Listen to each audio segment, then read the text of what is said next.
Assalamualaikum warahmatullahi wabarakatuh. Baik, para mahasiswa-mahasiswi sekalian, selamat pagi. Semoga semuanya dalam keadaan sehat, semangat, dan siap mengikuti perkuliahan kita pada hari ini. Sebelum kita mulai, silakan pastikan kamera mikrofon dan koneksi internet sudah dalam kondisi baik. Untuk sementara, mikrofon boleh dinonaktifkan terlebih dahulu. Nanti ketika sesi diskusi atau tanya jawab, saya persilahkan untuk menyalakan mic. Pada pertemuan hari ini, kita akan membahas materi yang sangat penting di dalam praktik hukum, yaitu terkait dengan teknik konsultasi dan wawancara hukum. Jadi, materi ini tidak hanya bersifat teoritis, tetapi juga sangat praktis, karena berkaitan langsung dengan kemampuan seorang advokat, konsultan hukum, mediator, maupun pendamping hukum dalam menggali persoalan klien secara tepat. Dalam konteks hukum keluarga Islam, keterampilan menjadi semakin penting karena perkara keluarga biasanya tidak hanya menyangkut aspek hukum, tetapi juga menyangkut emosi, relasi suami istri, hak anak, nafkah, waris, perceraian, dan martabat keluarga. Oleh karena itu, seorang praktisi hukum tidak boleh hanya pandai berbicara, tetapi juga harus mampu mendengarkan dengan empati, bertanya dengan terarah, dan memberikan nasihat berdasarkan prinsip keadilan. Mari kita ingat satu prinsip utama di dalam Islam, yaitu penyelesaian masalah harus dilandasi nilai tabayun, surah, dan keadilan. Artinya apa? Di sini kita tidak boleh langsung percaya pada satu cerita tanpa klarifikasi. Kita perlu membuka ruang musyawarah, dan kita wajib menempatkan hukum sebagai jalan menuju kemaslahatan, bukan sekedar menang atau kalah. Baik, mahasiswa-mahasiswi sekalian, sebelum masuk ke materi, silakan tuliskan di kolom chat ketika mendengar kata wawancara hukum. Apa satu kata yang pertama kali muncul di dalam pikiran saudara? Boleh tulis klien, fakta, avokat, pertanyaan, atau kata lain yang menurut saudara relevan.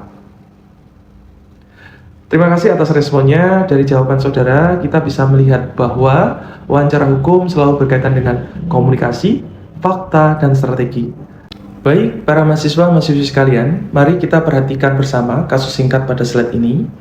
Jadi ada seorang istri yang mengeluhkan bahwa suaminya tidak memberi nafkah selama 1 tahun dan dia ingin segera bercerai.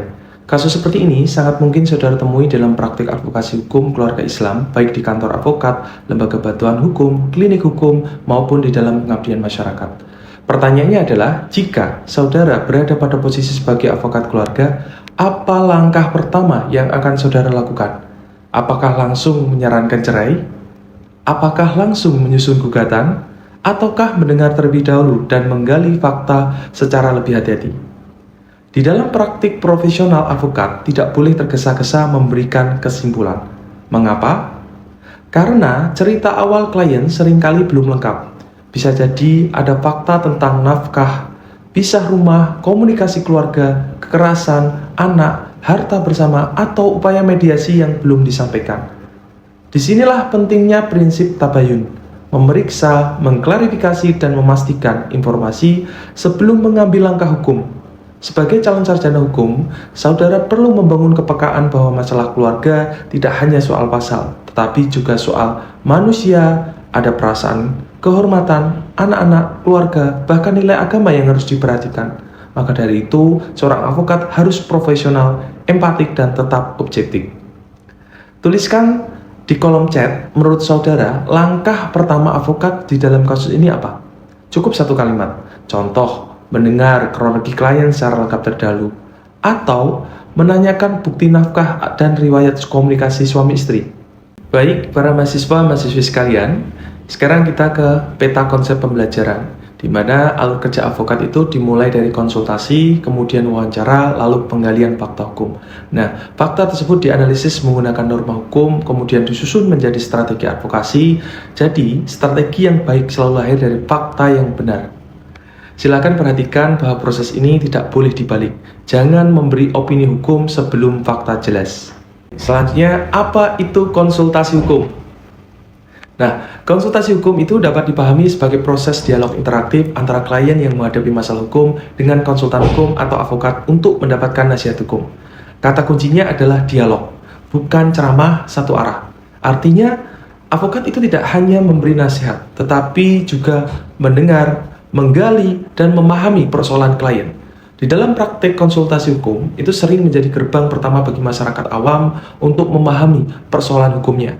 Banyak klien yang datang dalam kondisi bingung, takut, marah, ataupun sedih. Misalnya, seorang istri datang karena ingin menggugat cerai, seorang suami datang karena ingin mempertahankan hak asuh anak, atau keluarga datang karena konflik waris. Fungsi konsultasi hukum adalah memberikan pencerahan hukum. Advokat membantu klien melihat masalah secara objektif, bukan berdasarkan emosi. Advokat juga menjadi penyaring perkara, apakah masalah itu perlu dibawa pengadilan, atau cukup diselesaikan melalui mediasi keluarga, atau perlu pendekatan non-litigasi terlebih dahulu. Di dalam hukum keluarga Islam, konsultasi hukum yang baik tidak boleh memperkeruh konflik. Advokat harus menjaga keseimbangan antara pembela terhadap klien dan nilai keadilan. Disinilah moderasi beragama penting, membela tanpa ekstrim, menasihati tanpa menghakimi, dan mengarahkan klien pada jalan hukum yang maslahat. Untuk selanjutnya, apa itu wawancara hukum? Para mahasiswa-mahasiswi sekalian, jadi wawancara hukum itu adalah proses komunikasi tanya jawab yang terstruktur antara penasihat hukum dan klien atau saksi untuk mengumpulkan fakta, bukti, dan detail spesifik dari suatu peristiwa hukum. Jadi, wawancara bukan sekedar bertanya, tetapi bertanya dengan terarah. Nah, perbedaan konsultasi dan wawancara terletak pada fokusnya. Konsultasi lebih umum, yaitu memahami masalah dan memberi nasihat awal, sedangkan wawancara itu lebih investigatif. Tujuannya adalah menggali fakta kronologi, menemukan fakta yang relevan, mengidentifikasikan bukti, dan melihat kemungkinan kelemahan dari suatu kasus tersebut. Dalam praktik advokat, wawancara hukum itu membantu menyusun strategi. Misalnya, di dalam perkara cerai gugat, advokat perlu mengetahui alasan perceraian, kapan konflik terjadi, apakah ada saksi, apakah ada bukti, dan apakah syarat formil gugatan terpenuhi. Di dalam perspektif Islam, wawancara hukum juga menjadi bentuk tabayun. Advokat tidak boleh langsung membangun strategi berdasarkan emosi klien. Ia harus menguji informasi, meminta bukti, dan menilai apakah keterangan tersebut dapat dipertanggungjawabkan secara hukum dan moral. Nilai moderasi beragama di dalam advokasi. Nilai moderasi beragama meliputi tawasud, tasamuh, i'tidal, dan syuruh. Di dalam advokasi keluarga, advokat tidak boleh ekstrim, harus adil, menghargai perbedaan, dan tetap membuka ruang musyawarah. Tujuan advokasi bukan hanya menang perkara, tetapi juga menjaga kemaslahatan keluarga. Silakan ingat 4 kata kunci, yaitu tengah, toleran, adil, dan musyawarah. Baik, para mahasiswa-mahasiswi sekalian, kita di penghujung perkuliahan. Mari kita persamakan persepsi dulu, bahwasanya ada 5 poin utama yang perlu saudara ingat dari perkuliahan hari ini. Yang pertama, konsultasi hukum adalah proses pemberian nasihat awal yang objektif dan bertujuan mencegah eskalasi konflik. Yang kedua, wawancara hukum adalah teknik investigatif yang struktur untuk menggali fakta dan bukti. Dalam wawancara hukum, pertanyaan harus disusun dengan tujuan yang jelas. Teknik 5W1H sangat membantu agar fakta tidak terlewat. Yang ketiga, advokat harus mampu membedakan fakta hukum dan opini klien. Fakta hukum adalah sesuatu yang dapat dibuktikan, sedangkan opini atau emosi itu perlu dipahami, tetapi tidak cukup sebagai dasar hukum. Yang keempat, prinsip tabayun mengajarkan kita untuk memeriksa ulang kebenaran informasi sebelum mengambil tindakan hukum. Yang kelima, moderasi beragama mengarahkan advokasi keluarga pada syuruh, keadilan, dan perdamaian, bukan sekedar konflik, menang, ataupun kalah. Baik, sebagai tindak lanjut perkuliahan, saudara mendapatkan tugas individu berupa penyusunan naskah simulasi konsultasi hukum. Format tugas minimal 4 halaman dengan ukuran A4. Kasus yang digunakan adalah kasus fiktif, tetapi harus realistis dan berkaitan dengan sengketa hukum keluarga Islam. Komponen yang wajib ada adalah identitas klien fiktif, kronologi kasus, daftar 10 pertanyaan wawancara, pemisahan fakta hukum dan opini, analisis hukum awal, saran advokasi, serta sisipkan nilai moderasi beragama. Tugas dikumpulkan minggu depan melalui e-learning kampus, gunakan bahasa akademik yang rapi tetapi tetap komunikatif. Apakah instruksi tugas sudah jelas? Baik, jika tidak ada pertanyaan, mari kita akhiri dengan membaca hamdalah bersama-sama. Alhamdulillahirabbil alamin. Terima kasih, tetap jaga kesehatan, dan sampai bertemu pada pertemuan berikutnya. Wassalamualaikum warahmatullahi wabarakatuh.